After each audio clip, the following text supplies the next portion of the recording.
Hi Year 5, hope you're all well. We're now nearing the end of our book, so I'm going to continue reading from where Mrs. Thorpe left off yesterday. So day after day I wandered the island with Stella, hoping when I returned that he might have forgiven me and that we could hopefully be friends again. But always he kept that distance between us. I grieved for my lost friendship. I remember I went often now to the other end of the island to watch it and sat there, no longer looking out for ships but rehearsing aloud my explanation. But no matter how much I rehearsed it, how I reasoned it, I could never convince even myself that what I had done was anything other than treachery.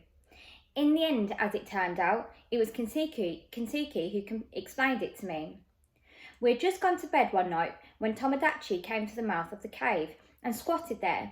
She had done this once or twice lately and stayed for just a few minutes, peered in at us and went off again. Kensuke spoke up in the darkness. She lose Kikambo again. She always lose her baby. Kikambo, very, very wicked baby. He run off a lot. He make Tomodachi very sad mother. He clapped his hands at her, shooing her away. Kikambo, not here. Tomodachi, not here.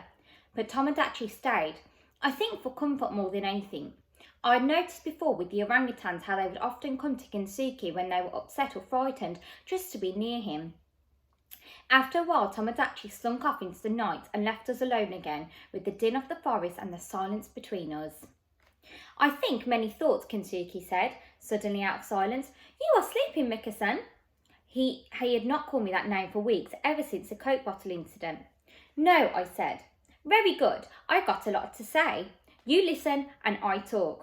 I think many thoughts. When I think of Tomodachi, I think of your mother. Your mother too. She lose her baby. She lost you. That's a very sad thing for her. Maybe she come looking for you and she not find you. You not there. When she come, she think you dead forever. But she see you in her mind. Now, as I speak, maybe she see her. You always there. I know. I have a son. I have Mikia.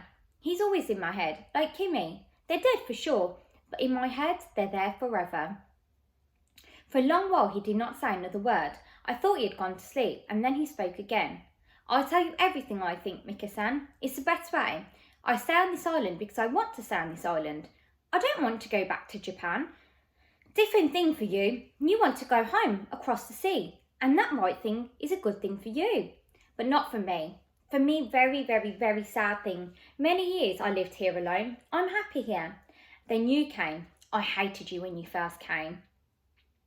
But now, you're like a son to me. I think, maybe, I'm like a father to you. I'm very sad now when you go. I like talk with you. I like listen. I like sound when you speak. I want you to stay here on this island. You understand? I think so, I said. But you do one very bad thing. We're friends. But you not tell me what you feel. You not say what you do. That's not honourable thing to do. When I find bottle, when I read words, I'm a very sad person indeed. But after a little while, I understand. I think maybe you want to stay here with me and you want also to go home. So when you find a battle, you write a message. You do not say what you do because you know it make me sad. I write, yes? Yes, I said. You're a very young person, Mika-san. You paint very good picture. Very good picture like Kukasi. You have long life waiting for you. You cannot live whole life on like this island with an old man who will die one day. So thinking like this, I changed my mind. You know what we do tomorrow? He didn't even wait for me to answer. We start build new fire, big fire. We ready them for when we see ship and then you go home. Also, we do another thing. We play football, you and me. What say? All right, it was all I could say. He had in just those few moments lifted the whole weight of guilt off my shoulders and given me such happiness and such new home. Very good, very good. You sleep now. We do lots of work tomorrow. Lots of football also. The next morning we began building a beacon on the hilltop above the cave houses. We used most of the pile of firewood we had collected for the cooking fire and stored in dry at the back of the cave. He even sacrificed some of his best pieces of driftwood. It wasn't far to carry, so before long we had enough to make a sizable fire.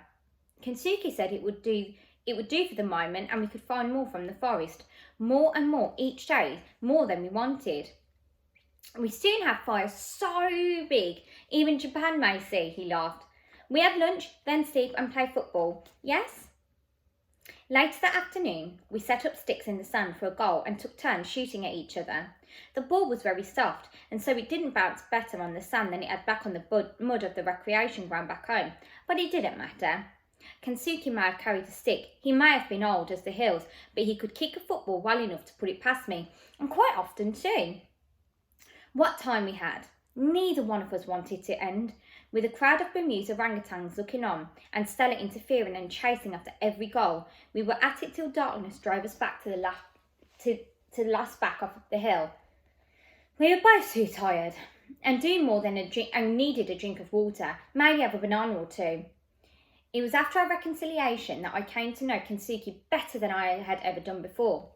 His English became more and more fluent, and he clearly loved to speak it now. For some reason, he was always more happy to talk while we were out fishing in the outrigger. We did not go out there often, only when the fishing was so poor in the shallows that we needed to catch a big fish for smoking and keeping. Once at sea, the stories simply flowed. He talked about his great childhood in Japan, of his twin sister, and how the worst thing he'd ever done was to push her out of a tree in the garden, how she'd broken her arm, and how when he painted that cherry tree, it reminded him of her. But she too had been in Nagasaki when the bomb fell. I remember he even told me the address of where he lived when he studied in London. 22 Clanricarde Gardens. I've still never forgotten it. Once he had even gone to watch Chelsea play football, and afterwards he'd sat astride of London in Trafalgar Square and been ticked off by a policeman. Right, I'm going to leave it there. We're obviously learning a lot more about Kensuke and his childhood. And now that Kensuke and Michael have decided to build this fire, we'll wait and see if they do get found. Stay tuned, and I hope you're all safe and see you very, very soon. Bye, you five.